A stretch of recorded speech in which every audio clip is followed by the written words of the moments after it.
Good evening. Welcome to the City of Burbank Infrastructure Oversight Board meeting for January. We will begin with the flag salute.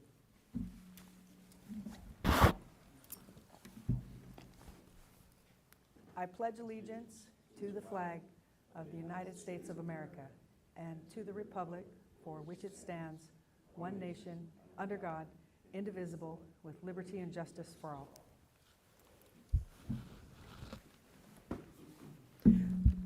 All right, moving on to roll call. Maria Coronado, Here. Armin Avazian, Linda Besson, Here. Jean Schanberger, Colin Hoffmeister, Here. Shant Kodavardian, Shane Weber. Here. Do we have any announcements? Nothing from staff. Thank you. Do we have anyone for public comment? Nobody for public comment. All right. Moving on to the consent calendar, we have the approval of the minutes of the Infrastructure Oversight Board meeting held October 27th, 2023. Do we have a motion or any question? No changes. I'll make a motion to approve. Do we have a second? I'll second. We have a motion and a second. Should we call for a vote? Maria Coronado, Yes. Linda Besson, Yes. Jean Schanberger, Yes. Colin Hoffmeister, Yes. Shane Weber, Yes. and then Armin Avazian, Shant Kodavardian. All right. Now we're moving on to my most favorite part of the meeting, which is reports to board. We have the proposed ordinance to shift parking management policies from the Infrastructure Oversight Board to the Transportation Commission. We look forward to staff's report.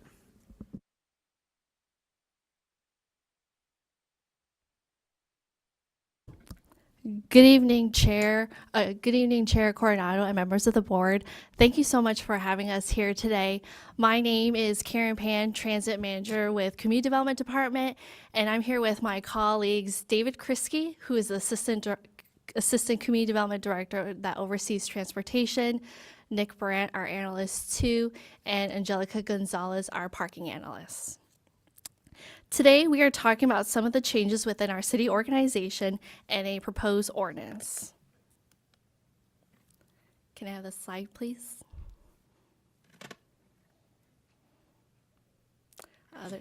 There's one slide before.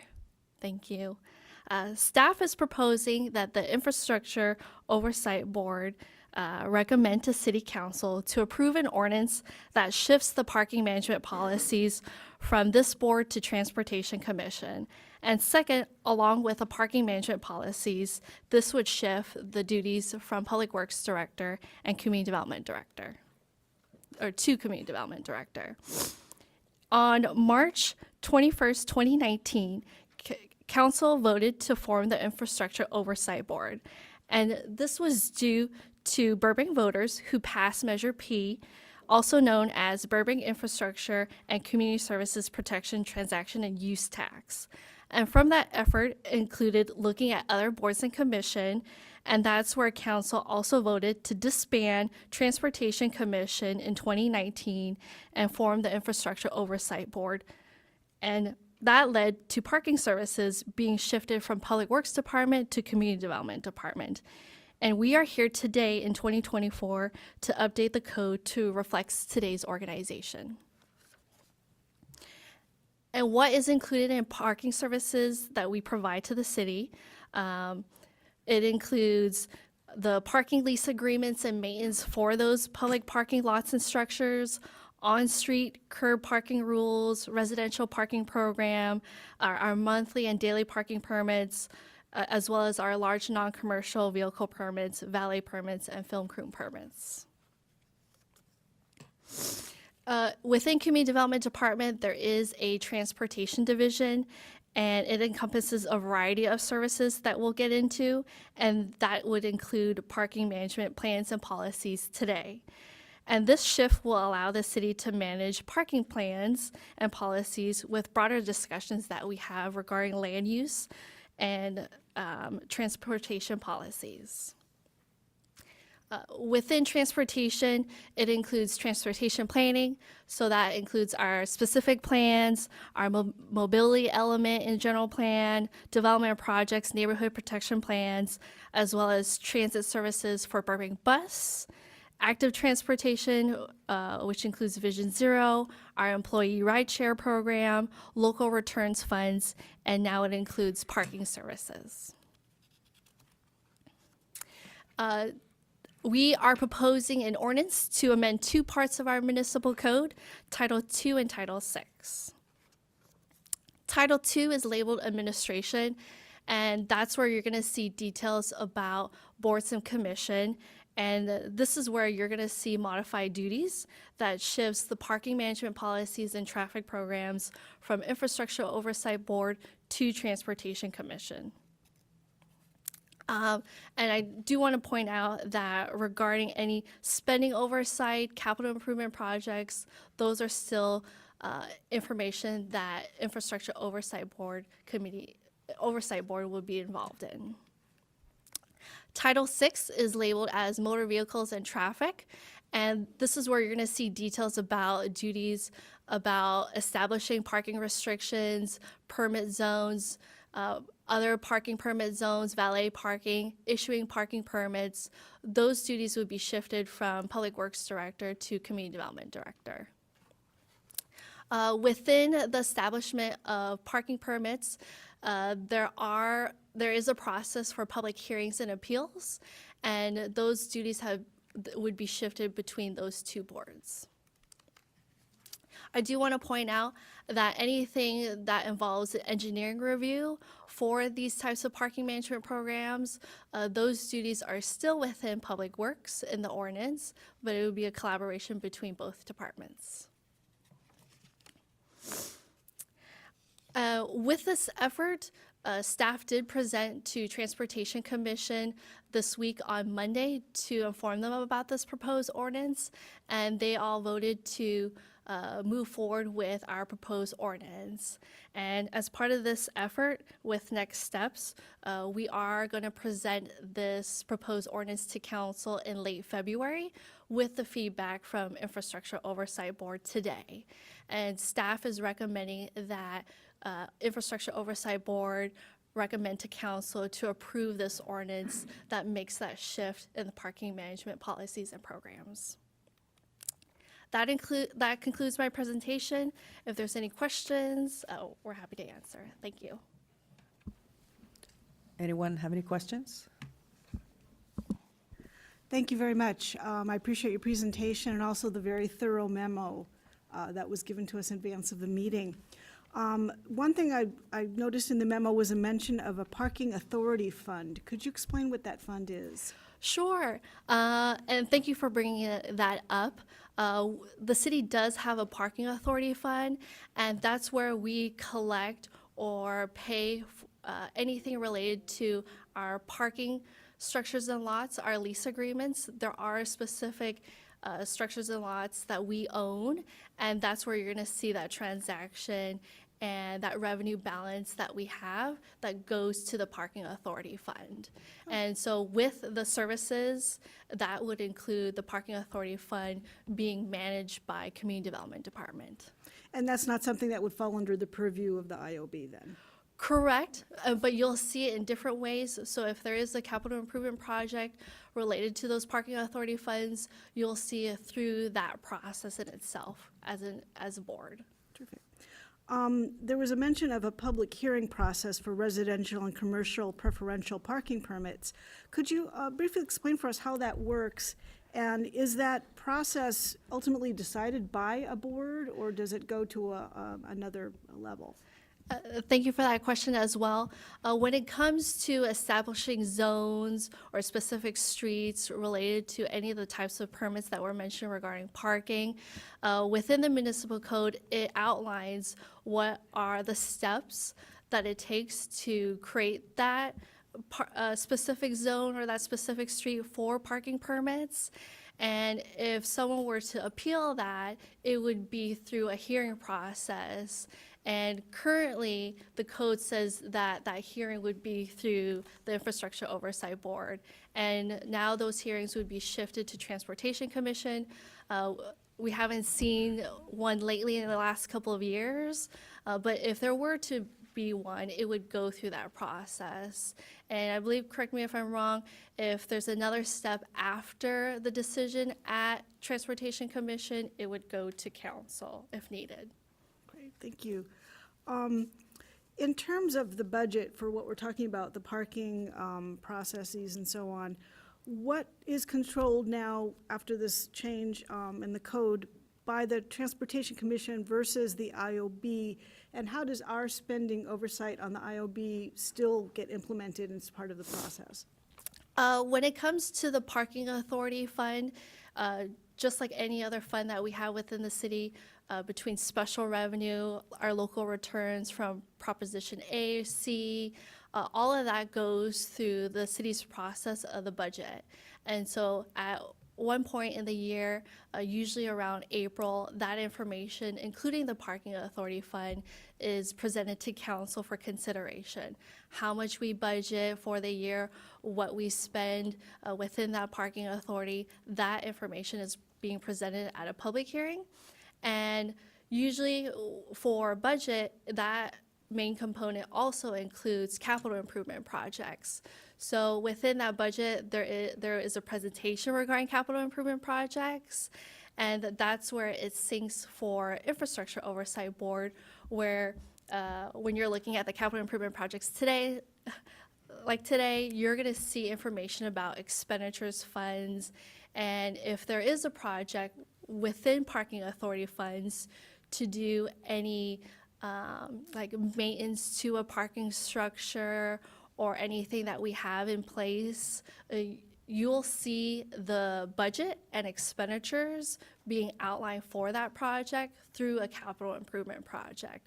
So at some point, even though Infrastructure Oversight Board is not going to be overseeing that parking authority fund, there are different ways where you'll do see activities from that fund. So most likely it'll be a little slice of capital improvement that's kind of Yeah. out of the pie, that's going to be our slice. Correct. Okay. Thank you. In terms of the changes, I think you may have just answered this, but just want to clarify. The Transportation Commission is going to really be overseeing the rules and to a certain extent the full budget in regard to the parking now, as opposed to anything coming over except for that little slice of pie of capital improvement. Correct. And then there are specific languages about just reviewing itself if it requires any engineering work. Engineering work related to any of these activities would still be Public Works Department. Okay. Because of this little bit of overlap, has there ever been or would there be any consideration to having a joint meeting between the Transportation Commission and the IOB?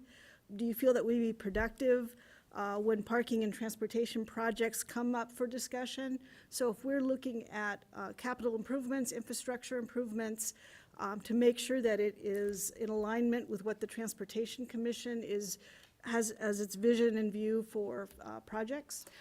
You're definitely spot on. There's a lot of great work between Community Development Department and Public Works Department to really look at projects together and think about those things. For capital improvement projects, a lot of it does have a vision, and it's a great opportunity. I mean, I can't say no to it. But Karen? yeah, great idea. Yeah, I'll jump in through the chair.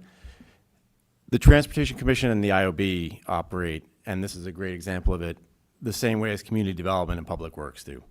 Community development, like Mr. Krisky, as the assistant director with transportation planning, and Mr. Ed Yu, our traffic engineering manager, we collaborate at all times. And in one sentence, transportation planning kind of looks around for anything from Vision Zero to our master plans and our bike plans.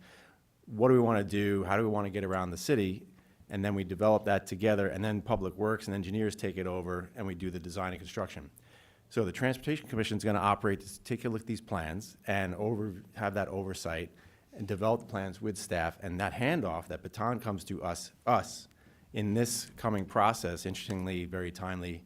You know, we're updating the first 2 quarters of what we've been doing.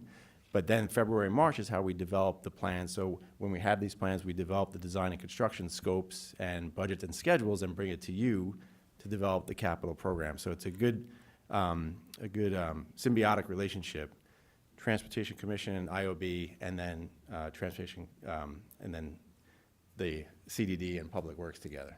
So yes, in the end, it's something we always keep in mind, but they have very separate duties that do blend together in a good functional way with our meetings also.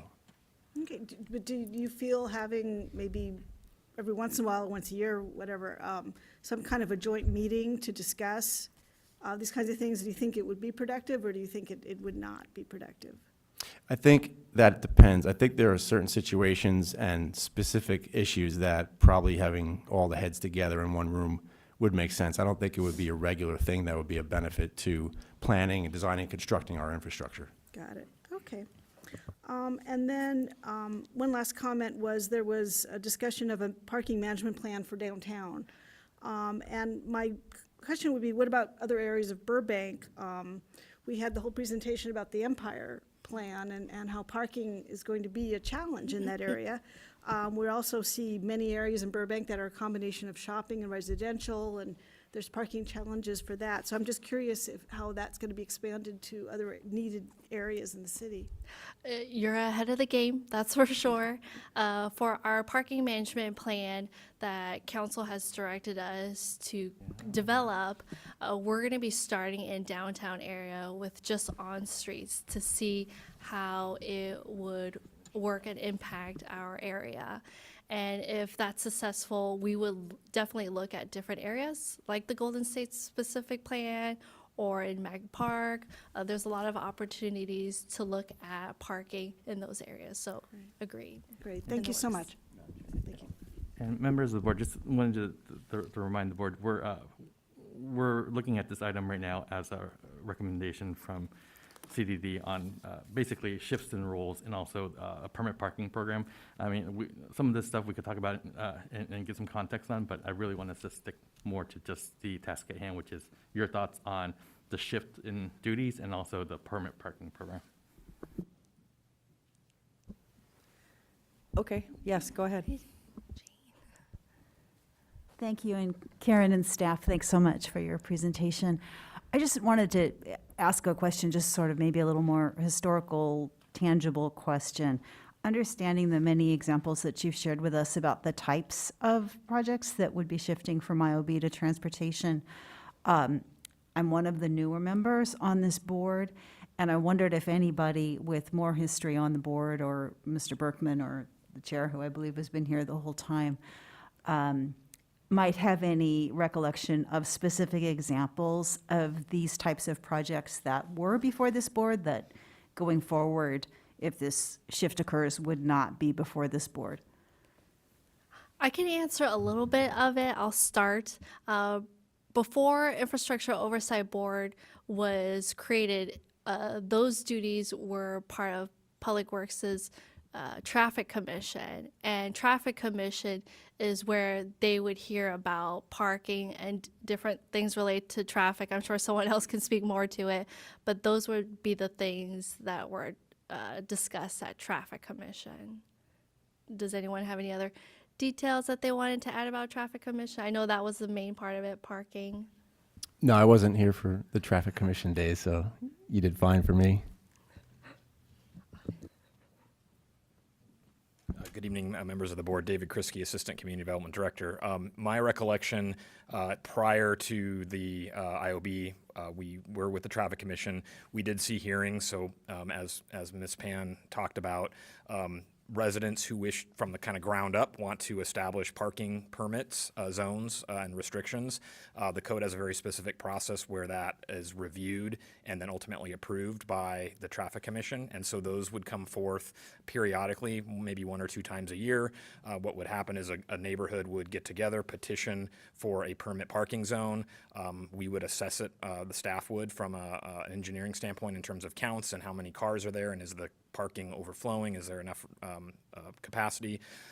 We'd write a report, or Public Works would, and then that would come to the Traffic Commission for review. There was it was a public hearing, so other residents, businesses in the area could come in and provide input, and then the Traffic Commission would make a recommendation to the Public Works Director. Since the IOB had been formed, that got moved to the IOB, but for a variety of reasons, having a lot to do with COVID and how we kind of suspended some of our parking petition programs until recently, the IOB actually never saw this come forth in that same way.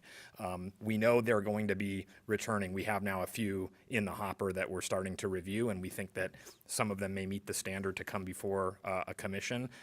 That would come to the IOB now. If this change were proposed, were to be approved by the council, it would go to the Transportation Commission instead. So that was the element of the Traffic Commission and how it related to parking. It really was about the public input and outreach for the petitions for the permit parking zones.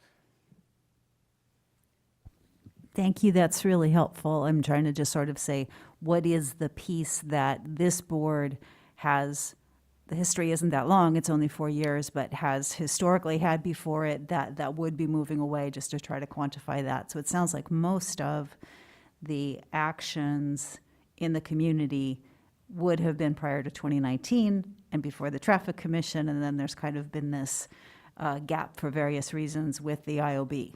Yeah, so the IOB actually has seen none. So Okay. you're not missing anything because we never brought anything. Okay, And we thought, that's really my question. yeah, is this was what- a good opportunity, we think, what to maybe what make scope this change. of oversight Yes. is here now that we're giving up without entirely knowing what Yes. it is? Thank you.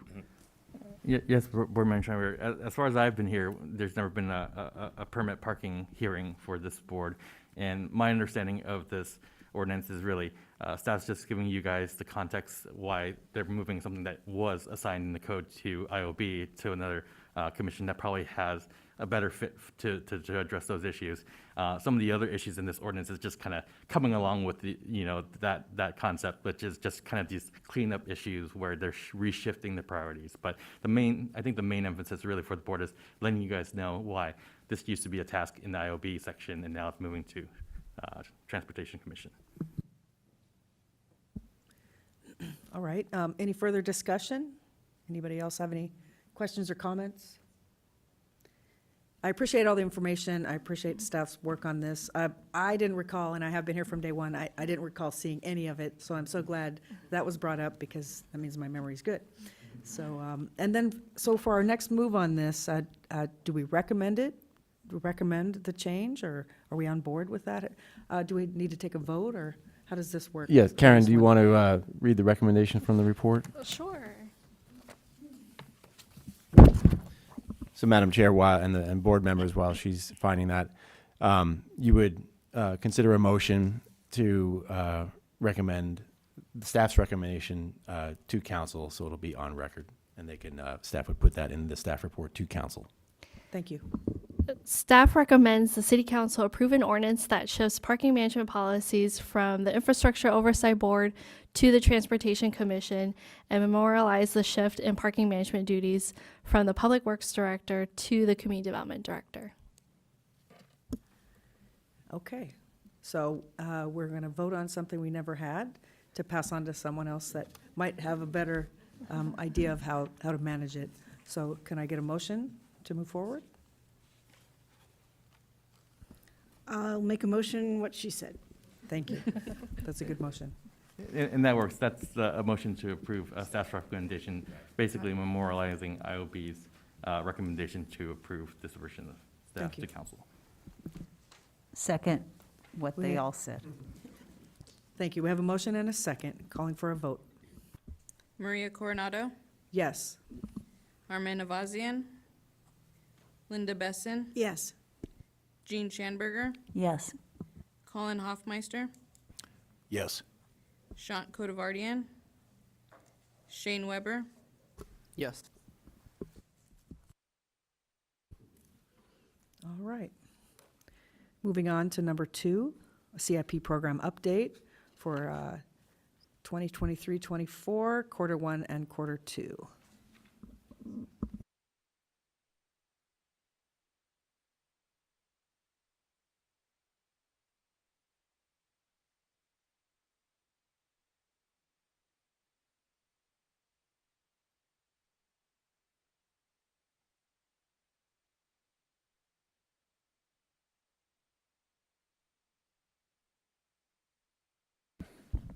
Can I get the PowerPoint up, please? All right, Madam Chair, board members, first I'd like to say a welcome to our new board member, Weber. Welcome here. I told him he was joining us at the best time of the year where we really get the busiest, and this is kind of the entry into the capital program update for this fiscal year, the first 2 quarters, July through December. And next month is where the real hard work begins, where we start setting up next fiscal year's capital program. So this is a high-level overview to let you see the progress of our capital program. And typically, the efforts within the first 2 quarters of the fiscal year are focused on completing the construction of projects designed in the previous fiscal year, or if they're small or simple, the current fiscal year.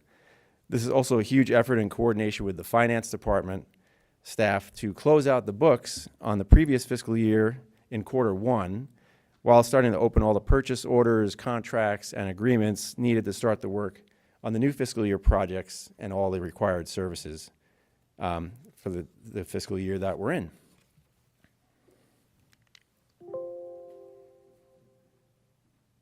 It's up, right? Am I too far?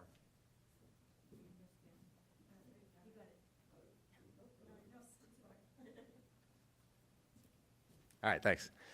So I wanted to give a little overview of the entire process of how a capital project's developed. There are 3 phases, as you see: planning and design and construction. The planning phase starts really with most of our high-level master plans. Could be roadway, could be buildings, pavement management master plan, bicycle master plan, and appropriately from our previous discussion, we work a lot with other departments to see what type of projects we want to do and start planning out their scope of work, identifying what we want to do and our proposed budgets and schedules.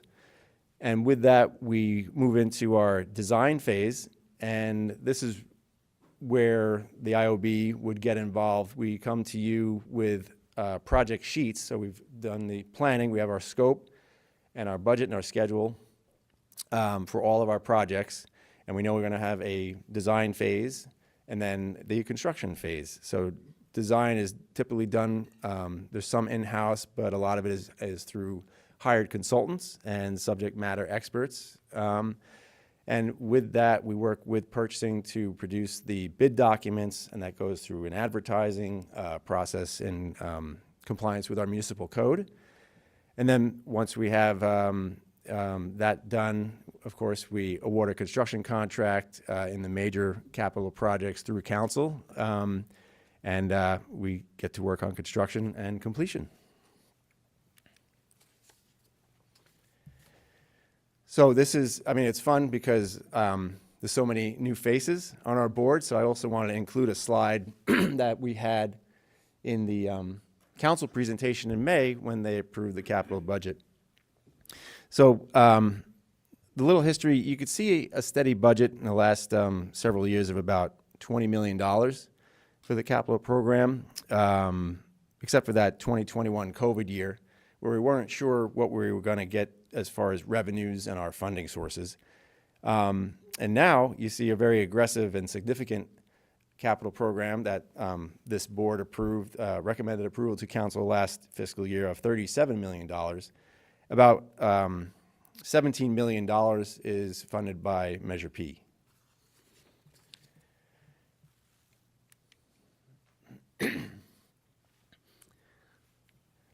So let's get started on talking about all the projects and the work that we're doing.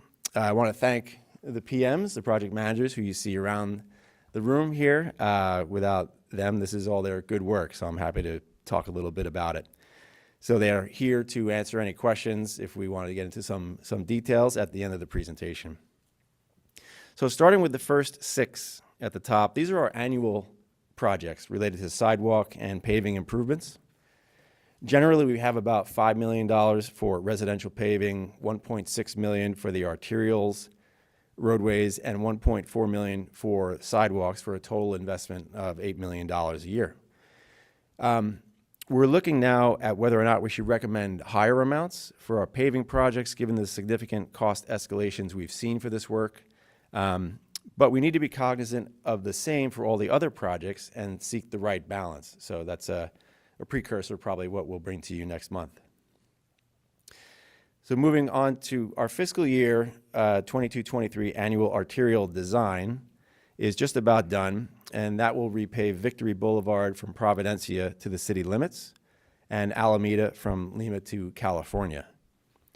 The 22-23 annual residential pavement project, we're going to repave about 14 miles of roadways, and some requisite concrete improvements will be done in the hillside neighborhoods bounded by Amherst, San Fernando Boulevard, and the city limit at Alameda. And this project is currently under construction and slated for completion in April. For the sidewalk and roadway residential programs, I didn't include the map, but we can get it in there next month. We have a 5-year program now. We have 20 sections of the city historically, and we've been hitting them all 1 by 1 or 2 by 2, really, I think it was.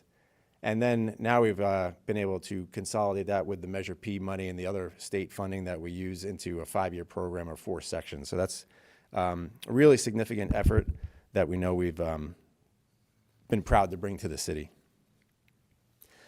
The 22-23 annual sidewalk has a bid opening on February 6th, and that area will be bounded by Amherst, Victory, Buena Vista, and also up through the hillside communities.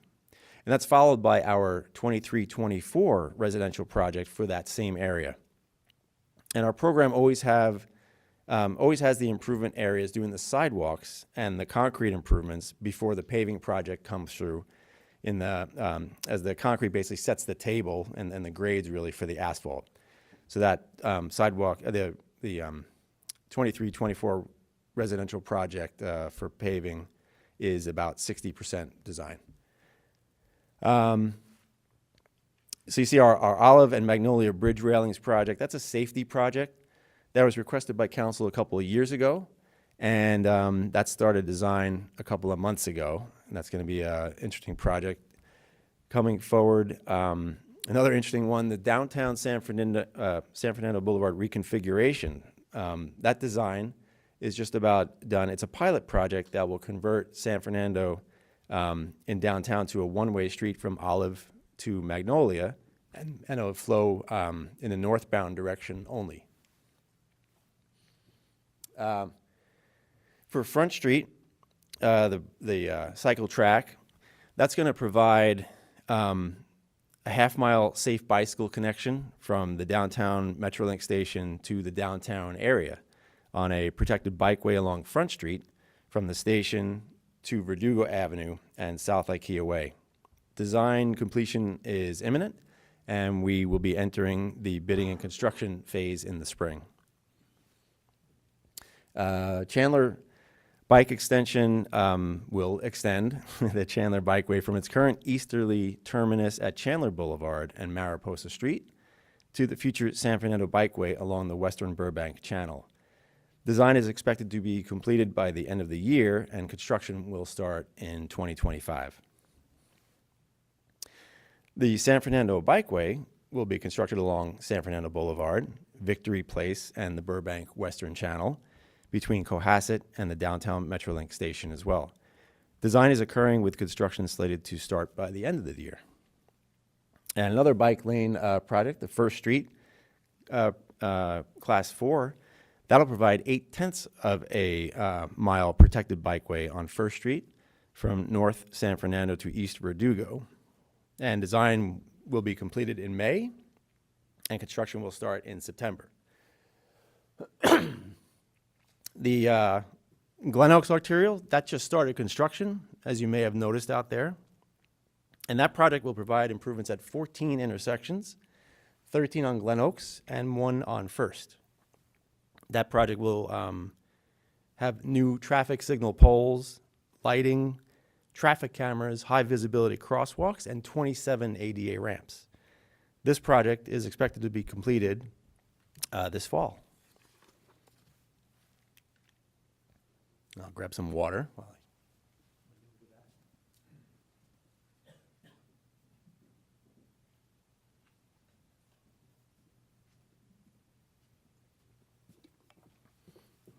All right, thank you. Okay. So Burbank, like many centenary cities, has a significant backlog of municipal facilities work to complete. And indeed, if you did the math, we have about $40 million of active projects in our current program. I will highlight several interesting projects, and if any others catch your eye, please feel free to ask the project managers at the end.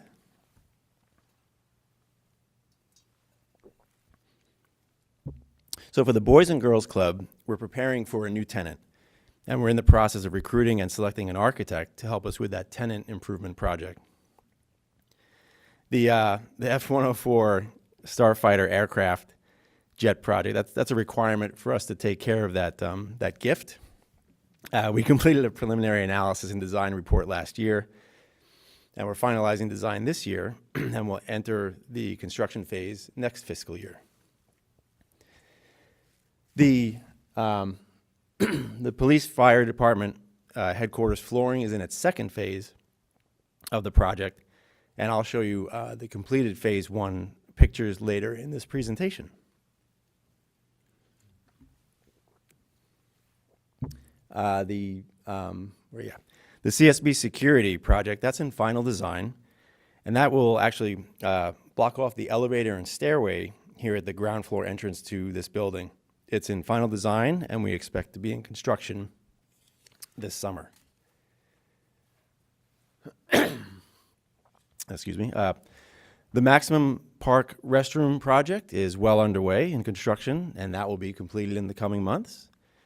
And the CYSB, or our city yard, the Public Works yard, where Parks and Recreation also is, that's a huge project that is being delivered under a CMAR, Construction Manager at Risk method, and that more complex bidding and construction package should be ready to solicit a qualified contractor this spring so we could start construction in the fall. And lastly, looking at the downtown Metrolink elevator improvement project, a long-awaited project, we have construction bids being opened at the end of this month, and it's slated for construction start in May.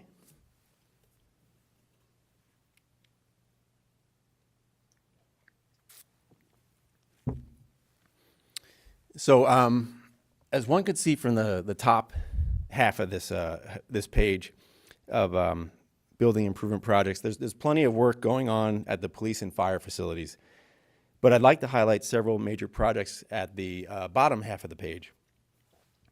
We have 3 critical roof projects in their final design and bid advertising phases. The first is for several parks and recreation buildings at Olive Rec Center, Jocelyn Adult Center, Creative Art Center, and the Starlight Amphitheater, and the Pottery Building. The second one at the Recycle Center, and the third is for the PD Fire Headquarters. And all of those will be constructed in sequential order starting this June. For this board, especially our newer members, we've enacted a couple of policy improvements a couple of years ago.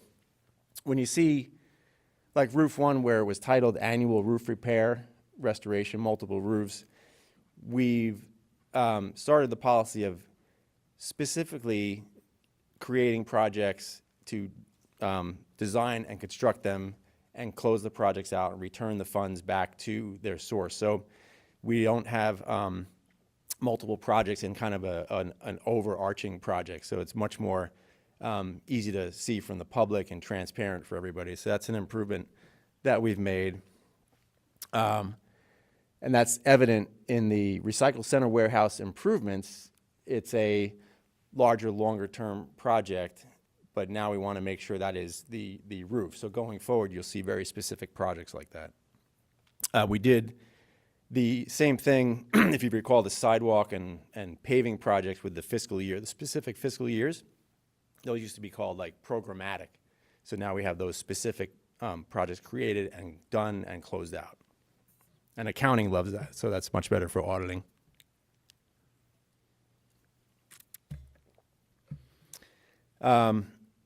The McCambridge Park pool repair, that's starting next month, and those are the repairs that are needed to get us another 5 years of service out of the pool before the major overhaul project will be done that will be coming in development in the coming years.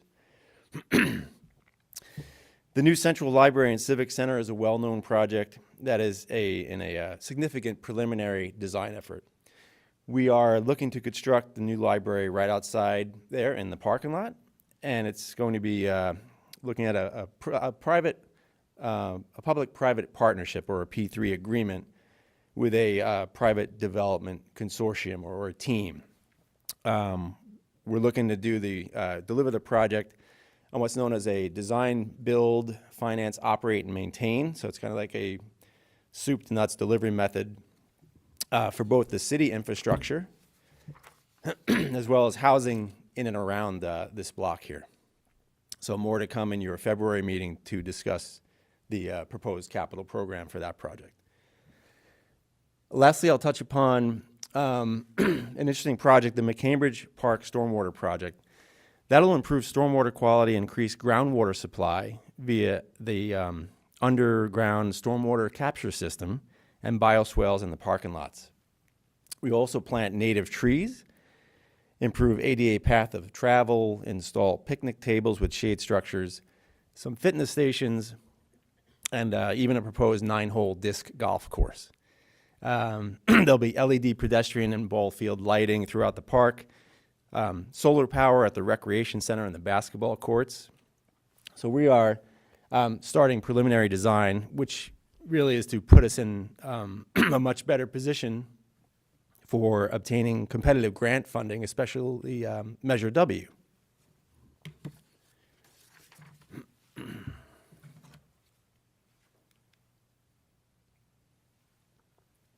Oh, so that's a good segue into our Parks and Recreation projects, which will be presented by our director, Marissa Garcia.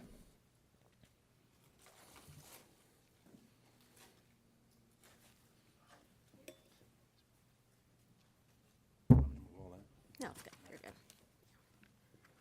The clicker. For the presentation. Good evening, Chair Coronado and board members. I'm Marissa Garcia, the Parks, Recreation, and Community Services Director. It is my pleasure to be with you this evening to share some of the projects that the Parks and Recreation Department is managing. We work very closely with the Public Works Department to accomplish some of our capital improvement projects. While we would love for Public Works to complete these projects, they unfortunately don't have the resources, so we take on some of these very specific park and rec specific projects. So I will go over our projects and happy to, at the conclusion of our presentations, both Mr. Berkman, our project managers, and myself will be happy to answer any questions. So briefly, I will just want to mention that while many of our projects are funded through our Fund 534, which is primarily Measure P funded projects.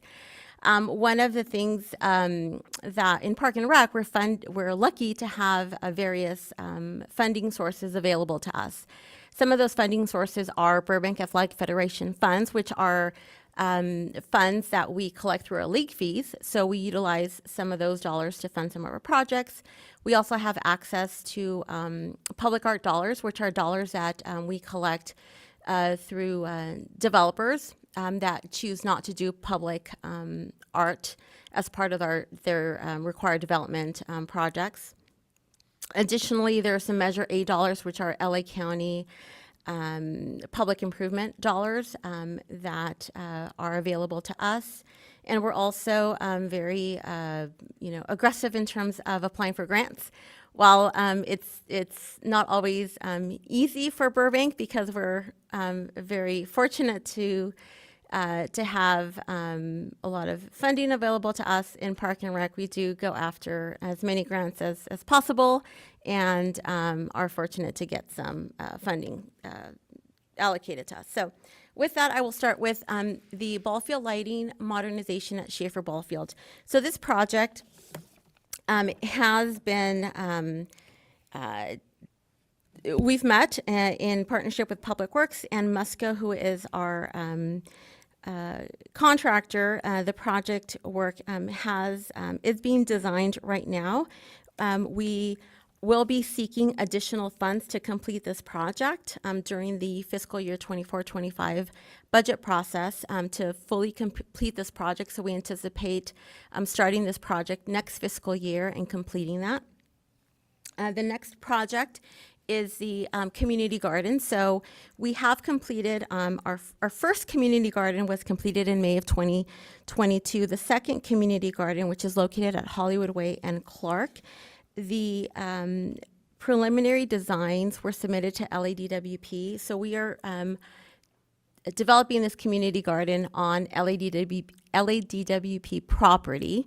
So we have to submit our designs to them and they have to approve that. So they did review our plans, provided some comments to us on December 7th. We turned that around the next day on December 8th, submitted those, and so we're still waiting for approval before we can begin construction. And we hope to have that community garden completed by late spring, early summer of this year. The next project is the Schaefer Ballfield Bleacher Shade Structure.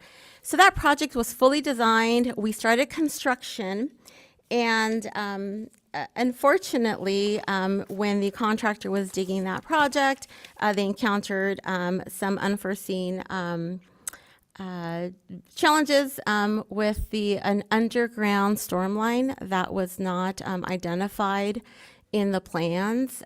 So we had to go back and redesign the footings for that shade structure. The footings were approved, so the shade structure is currently being fabricated right now, and we hope to have that shade structure installed in the next month or so. Next project is a Valley Park Ball Field and Skate Park shade structure.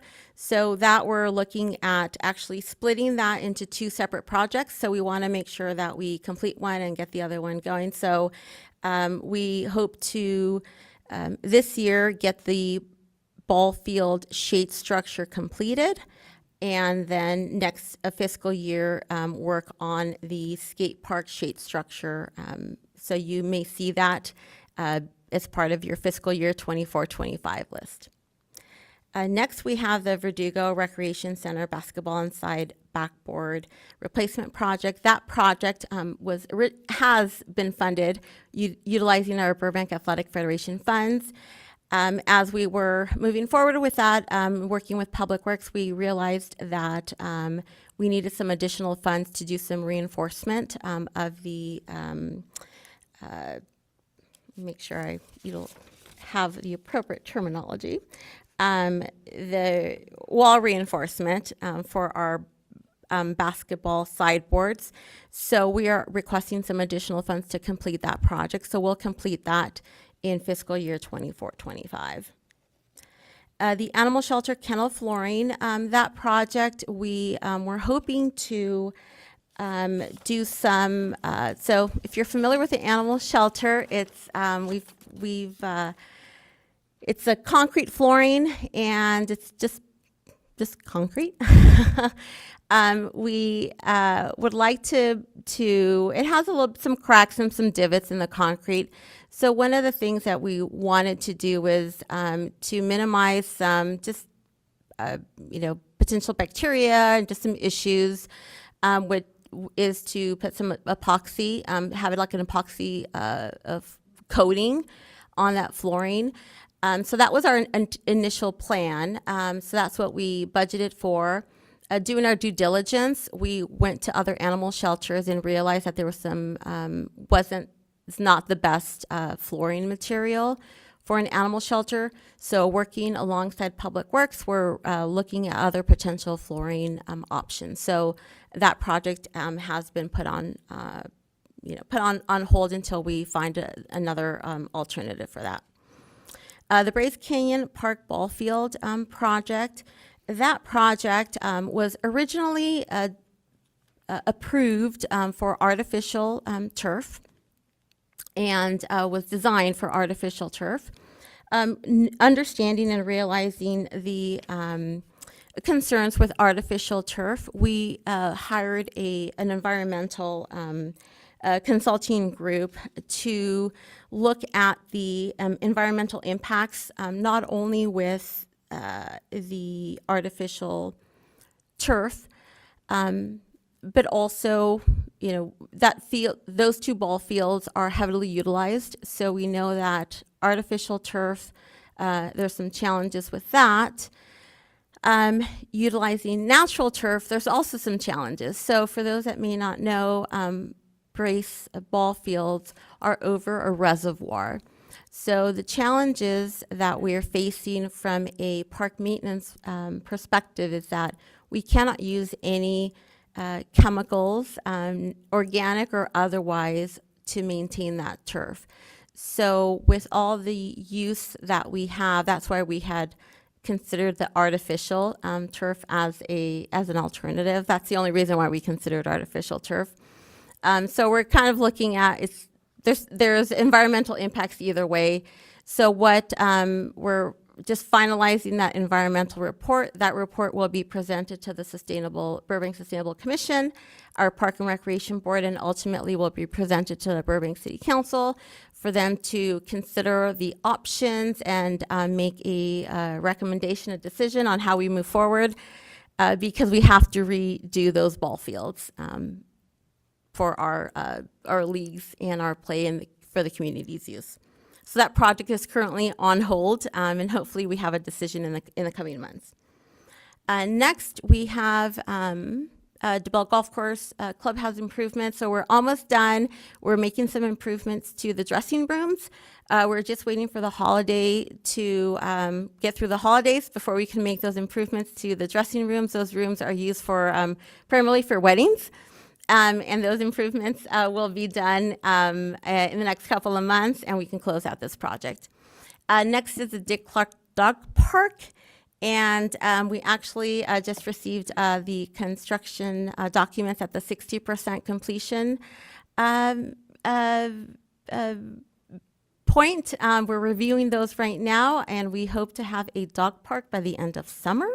So we're super excited, and it's a hefty price tag, but this is one project that's being funded through sponsorship, grants, development impact fees, and there is some $534. So we're really, really excited. I know the community is anxious for this project to be completed. And I went the other way, so I will go this way. For irrigation replacement project, this project we have funding for the design work, which is currently underway. And we will complete that, and in future years, we will be asking for the funding to complete the actual work to replace the irrigation at Foy Park. We do have funding for the actual replacement of the irrigation at Isay Park, and currently that is in the queue with purchasing. We hope to go out to bid very shortly and get that project going.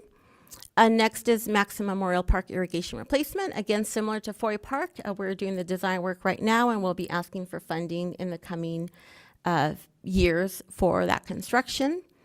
McCambridge irrigation, similar to Isay, that work has been designed, and we will be going out to bid on that. Picnic facility improvements at McCambridge Park. We will be looking to put some shade structures over some picnic facilities, areas at McCambridge Park this year, and that should be done before May. Santa Anita Play Lot playground replacement. This project is to replace the playground, so we have two play areas at Santa Anita Play Lot. That work has been designed. Again, it should be going out to bid any day now. That project has been funded through two funding sources, community development block grant funds, as well as Measure A, so no city dollars are being utilized to fund this project. Ball field lighting modernization at McCambridge, ball fields 1 and 2. I'm happy to report that that project will be completed by February 2nd. So ball field 2 was already done, and ball field 1 is currently underway, will be done by next Friday.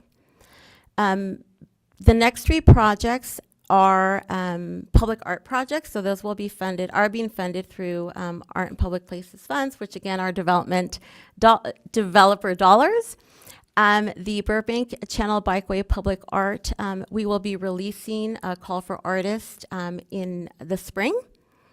We just released the Johnny Carson Park shade structure. Those proposals are due. Give me just a second.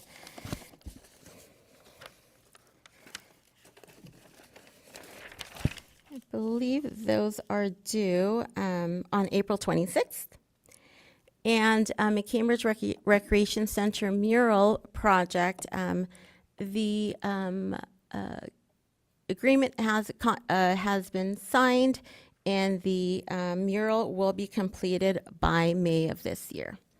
So with that, I will turn it over to Mr. Berkman.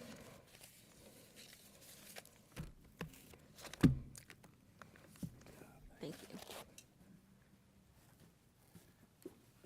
All right, thank you very much. You know, one of the things I was thinking of mentioning, the projects that we were looking at and I was talking about before, you know, we had this new project, $37 million of funding, and I think it was $17 million was 534 Measure P. The key goal of staff, and if our finance director, Jen Becker, was here, she'd appreciate me saying this.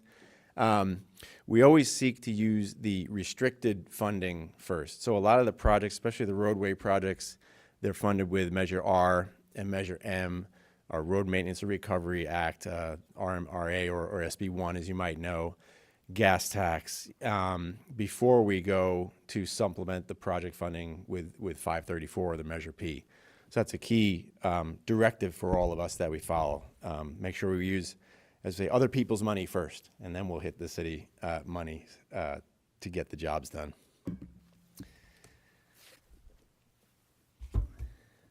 So back to the presentation, please. Thank you. So now for my favorite part. Personally, we get to talk about the completed projects for our first 2 quarters of the year. And there were 7 in the period from July to December that improved our buildings, our streets, and sidewalks and parks at a total value of about $7.5 million. So the first one for our buildings, the PD fire headquarters across the street had a major HVAC retrofit. And you see the top portion of this at a cost of about $600,000. Well needed, you know, in order for staff to work, we need some good air and keep people comfortable, and proactively take a look at our buildings all the time and see what projects we should be planning and designing and constructing. And even more impressive, when we look at the under it, just below the roof line, that major equipment was installed. So very impressive.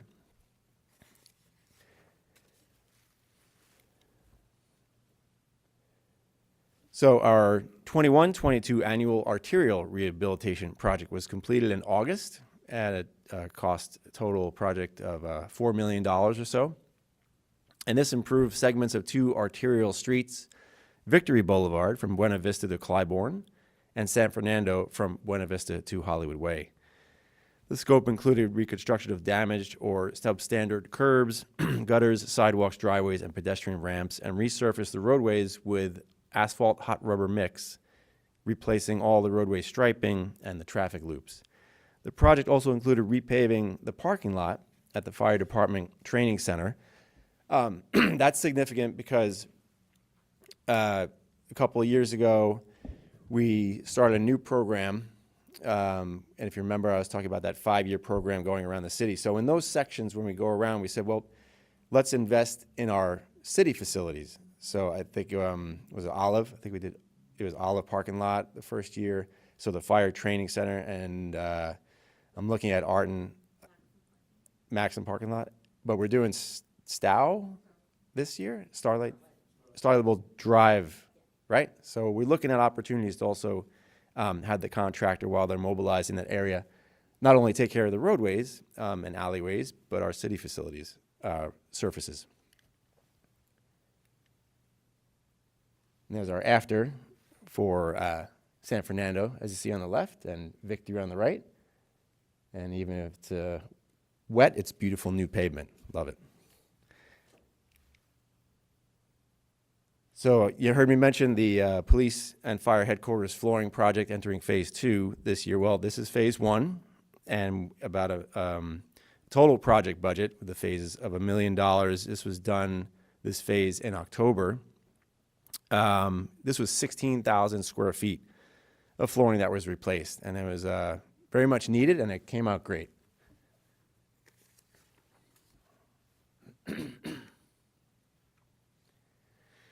So our 21-22 sidewalk rehabilitation finished in November at the total cost of about $1.8 million. And this project removed and reconstructed approximately 3,500 linear feet of damaged curbs and gutters, 22,000 square feet of sidewalks, over 15,000 square feet of driveways, and 16,000 square feet of alley approaches, which is an example of you see on the right there. And also added or removed and replaced 86 ADA ramps, such as those seen here. So another great sidewalk project that provided a whole lot of improvements for the city.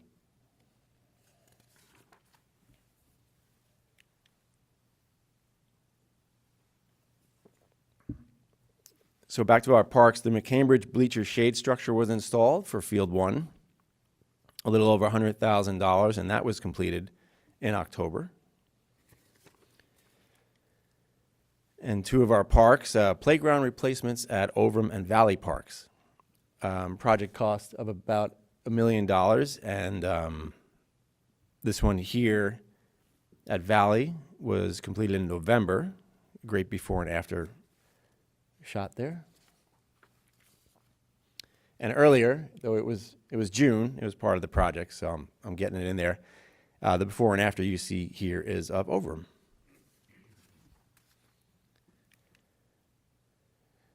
And this is a great picture. So Verdugo Pool got new water slides at about $35,000, and that was just completed last month. And I can't wait to go try it out in the summer. And City Hall got a critical HVAC replacement. This was about $30,000, and we completed that in October. So this is part, one of the annual projects that we always do is the facilities small capital improvement program. And there's about 1.625 million dedicated to that. And small means projects that do not have to go to council, meaning less than $200,000 for the contract approval and in accordance with our municipal code. And they fall under two general categories of planned and unplanned. You know, we try and do our surveys and we know our buildings and we know we have to do this, but sometimes things are old and they just fail. So those are the unplanned times. So this one was an unplanned project to replace the HVAC unit, and that serves City Hall's telecommunications system. So that's why it was pretty critical. At the Metrolink station, we had a surveillance replacement project at about $17,000 that was completed in the fall and September.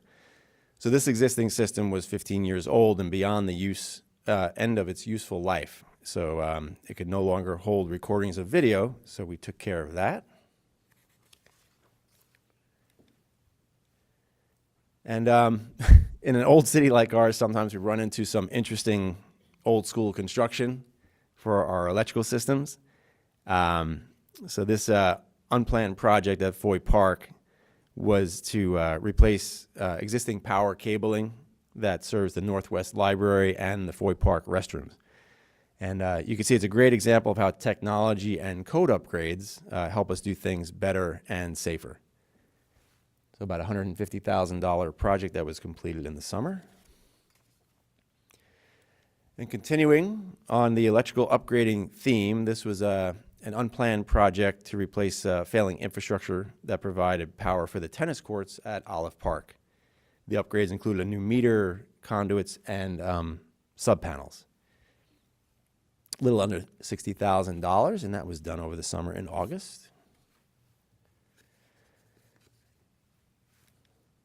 And our last one, similarly at Mountain View Park, aging infrastructure was discovered to be failing and required replacement and relocation to meet current BWP and building and safety standards.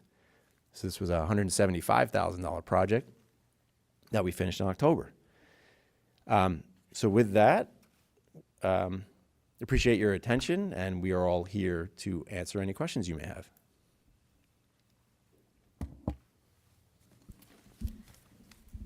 Thank you, Mr. Berkman. That was a great report. It's really good to be a part of all the improvements and see those completed projects. Do we have questions?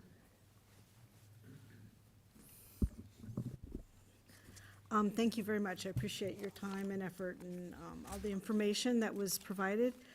Just some general questions. The Boys and Girls Club headquarters on Buena Vista, if I remember correctly, and I may not be remembering, but when the city took that over again, there were issues with asbestos or some other types of toxic substances, and I'm assuming that's where the main bulk of the funds that have been allotted are to clean up and to make the building safe?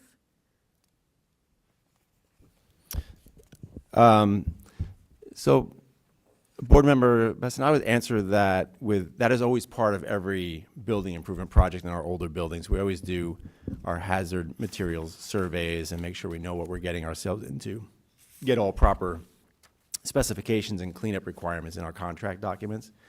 That's a project that's significantly funded with a community development block grant, CDBG, so that's a good thing. And that's the one we're getting an architect on board right now to do the design in-house, inside for the new tenant. So we are redesigning the facility, I guess that's Home Again LA, that's moving in there. That's correct. Okay, got it. A general question, and this is just because I'm new at this and trying to understand, in terms of the Parks and Rec budget, there's a certain amount that comes from the city, and that's for staff and operations, I assume. And then for capital improvements, it's the IOB kind of overlooking the Measure P funds. And then you mentioned there's other grants and other other sources of funding. So is there a general guideline that the IOB should keep in mind in terms of funding for Parks and Rec as to where you get your funds for certain uses and how your budget for your department is assembled? So I'll start off answering. The two parts of that, the IOB does not have any purview over operational budgets. Right. So we are all into the capital budgets, and no matter what funding source it is, it comes across this body for, to review staff's recommendations to go to council. That's the biggest picture, and that doesn't matter what funding sources are part of the projects. The project lists and the scopes and budget and schedules are all part of your purview, and we bring that to you each year to set the table for the fiscal year coming up. But as we, as the IOB, do our budget, we do have access to information to know what parts of these requests are going to be funded by the Measure P dollars that we oversee versus grants and other sources, right? Absolutely. Okay. So we'll have those numbers to figure out as we put the pieces together. Right, and to your point, this is, again, it's the third year we've been doing this kind of overview of the program, and the detailed information to give you a preview coming next month. You have individual project sheets that will come to you that show all the detail, and that's what I'm looking at now in our budget book, and all the funding sources. So it's a big project description, all the funding sources, all the funding, and the project status update and the schedule. So that all comes before you. Great, thank you. Let's see. The community garden, I know that they received, not they, I guess, $100,000 was allotted from the state budget toward the community garden. I understand it went to another nonprofit to oversee. Is that money going to ever come back to Parks and Rec, and you'll have access to it? Yes, so there, I believe it was $125,000. That was the council originally, well, let me take that back. The city council at one point had identified $125,000 for a community garden. Separately, I believe a year ago or a couple of years ago, there was $100,000 that was granted from the state to the community garden that was not given to the city. It was given directly to the LA Community Garden Council, who is managing the community garden on behalf of the city. So those dollars are not, the city does not have direct access to those dollars, but those dollars are tied to the Burbank Community Gardens through that entity.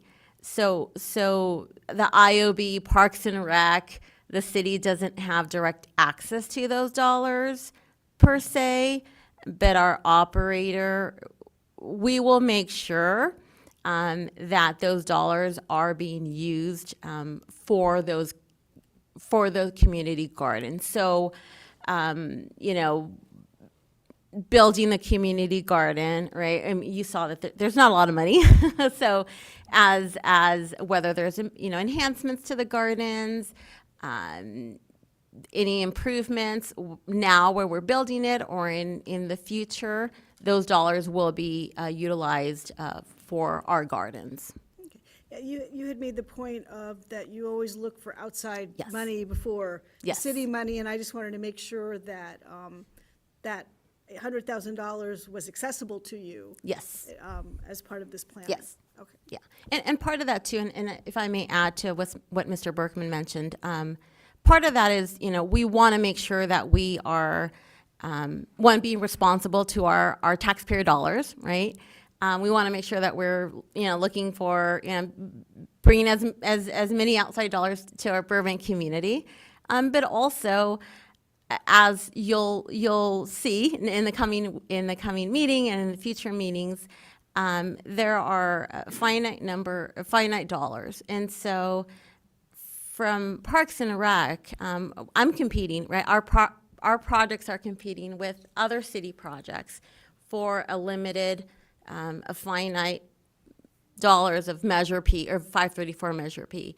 So if I really want my projects to move forward, I'm going to make sure that I'm looking for other funding sources that I have access to, because they may or may not get funded if I'm competing with super important roof projects, streets and sidewalks and very critical infrastructure projects. While, playgrounds are also important, or other, shade structures are, things that are important to the community and to my department, they may or may not, we may not have enough funding for that as we get to that point where, you have to start prioritizing, and that's where it becomes a little bit challenging as well. Got it. Okay. Thank you. Those are my questions. All right, any other questions or comments?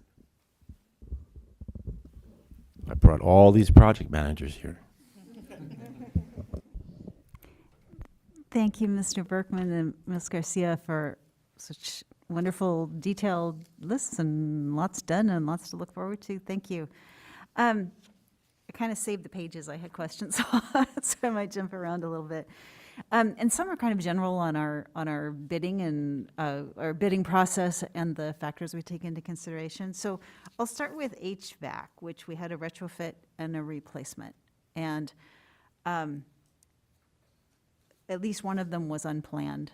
And so I'm sort of wondering if, taking the analogy of being a homeowner, what is our process in the city to anticipate, and I think there were some other electrical panel things, what is our process to anticipate end of life for major equipment and prepare for it so that we can make unhurried decisions, sort out, I'll just stick with the example of HVAC, whether we're going to make a transition to heat pumps, whether we're going to be able to transition to electrification versus use of natural gas in some of this equipment. How can we get ahead of some of the unplans? So, Board Member Schomburger, I really appreciate that question. And, one of our rules of our board here is we have to vote to keep going past 7:30. So I could talk about this for another 20 minutes. But having heard the question, in short, we have some great staff and historical knowledge of our buildings, and we have surveys done and know a lot of what we need to do, and we try and plan it. That word centenary, hopefully I used it right, 100-year-old city, we are one of those types of cities. There are oftentimes a huge backlog of facilities work to do because it's easy to let things just go because you don't have the funds to get to them, and there's so many other important things to do. So we have those things that we know are coming, but we can't get to them. So it's the plan that we absolutely know. The unplanned, or it could be like, we know we're trying to stretch this. Electrical can be like that. For example, there were several examples, the HVAC, and we try and get definitely to the larger ones. We don't want a large emergency expenditure, right? So these are the small caps. That's part of that program. But so that's that balance of what we know and we don't know, and we try and be prepared for both. But the definitely the thing I'd like to share with this group that I noted last year, we have a citywide facility condition assessment that we've started, and that will take a look at all 1.3 million plus square feet of our municipal facilities for all the systems and structures, and ultimately lay out a 20-year plan for every building of what we need to do.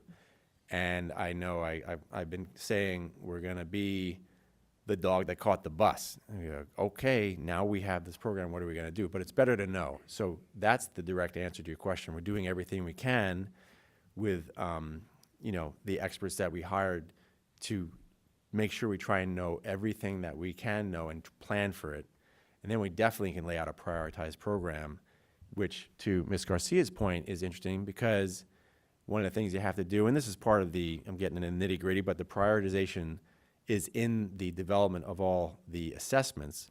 But if there's an HVAC system that's going to need to be replaced in 2028 in a park facility or a fire station or this building, which one are we going to do? but then exponentially multiply that by all the systems and facets of a building that we have to take care of. But we'll know it. So that's the long-term plan, and I'm happy we're going to be able to do that. Thank you.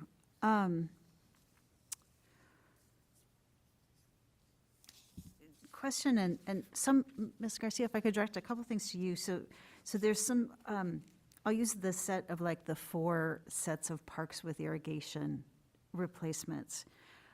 Do we batch those to try to get like the most cost-effective, but meeting all the criteria that we're looking for bids? It looks like, and I think what I picked up in some of your comments is taking smaller bites on projects for the purpose of achieving it. But sort of when you see these similar projects, how do you approach that? So yes, so because Isaiah Park is the very first project that we're going to tackle in terms of replacing our irrigation, we want to do one first. And we've designed it. We want to go out to bid on that one first and ensure that our specs are spot on and see what bids we get back, right? Once we see that, it's, our specs were good and we got quality bids back, then it might make sense to go out to bid and on multiple parks. Go out to bid on maybe 2 or 3 parks because you might get a better price. And so that's one of the things that we might do. We do that with playgrounds, for example. We'll go out to bid on like 2 playgrounds. You'll get a better price when it's $1 million as opposed to one park when it's 500,000. So we'll do that, but we'll also make sure that it's manageable. It's a manageable workload. So I hope that did that answer your question? Yes. Yes, thank you. Yes. Can I add something? Sure. So one of the interesting things that we also consider, especially for parks, is programming and I don't know, with irrigation, there's probably overlap of if we're doing a field irrigation, well, do we need those fields and where are we going to put the games that are going to play on those fields? And specifically the Maxim Park restroom building, for example, and that one has daycare services, and the next one coming up is Grosse Park. So looking at our project manager, we've had to coordinate that effort with parks to make sure kids have the services they need, so we make sure we don't overlap, or we properly plan those 2 projects out so programs in one building can be shifted to the other building while we do those constructions. So we always look at the logistics of programming the park spaces too. Okay. Thank you both.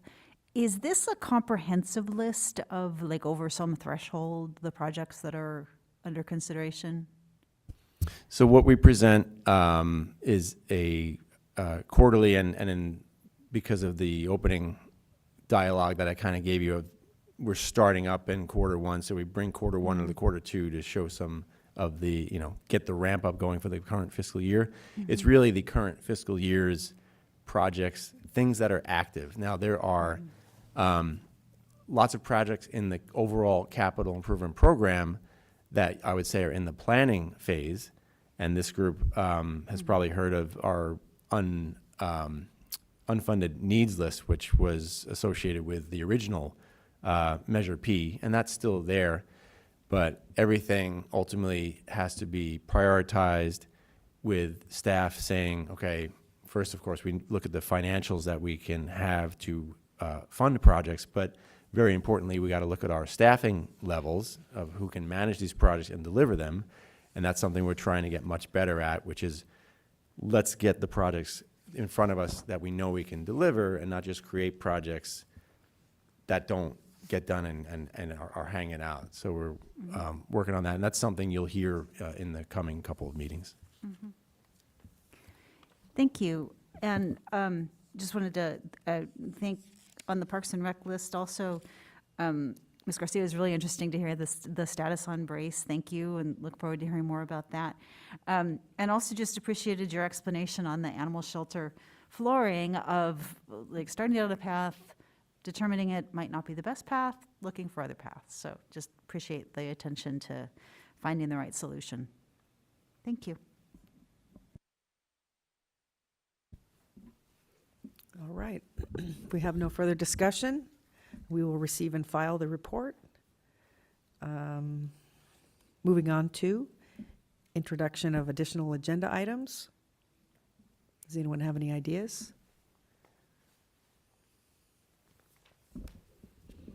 All right. We have some pending agenda items for future. Special meeting to visit capital improvement project sites and a special meeting to visit the Transportation Management Center. I have a question about that. Would that mean a time change and a date change on that for either of those items? I'll probably look at our senior attorney here, but I believe for the special meeting, it can be held just with a day's notice. But the thing I'm unclear on is if we can, how would we set that up with this group? So if we wanted to do a couple hour meeting at the Transportation Management Center, how would we set that up if we can appropriately talk about that now? Yeah, and we could work that out procedurally, but usually that's just abbreviated version of the agenda process. We just need to be able to establish the agenda, post it somewhere, and give a 24-hour notice. So if I can ask, how do we coordinate the dates and times for the members to come into the Transportation Management Center? That's something we could just do by an email and announce the meeting? Well, I don't think trying to figure a date would be an issue. I mean, I think that's just scheduling. It's not an actual decision or Okay. anything like that. Okay. So I'll be reaching out through the chair and we'll set that up. That Yeah. sounds good. And maybe the best way is just to send out an email, get a list of all the availability, and then figure out what works the best. All right. So I'd like to thank staff for all their hard work and the reports we received tonight. I'd also like to thank the project managers that showed up tonight. And if you'd like, you can come up and introduce yourself, tell us what you're handling. I know we're getting close to the end, but we do appreciate you staying late tonight to be here in case we had questions. I also appreciate all the questions that we have. Seems like we've got some good things coming. I look forward to see the reports that we usually get on the projects coming up, and also to see the improvements happening in the city as we drive around and see the Measure P signs and all the things that are really good. It's really good to see that we can execute those things. So we will move to adjournment. Our next scheduled meeting will be Thursday, February 22nd at 6 p.m. right here. Thank you.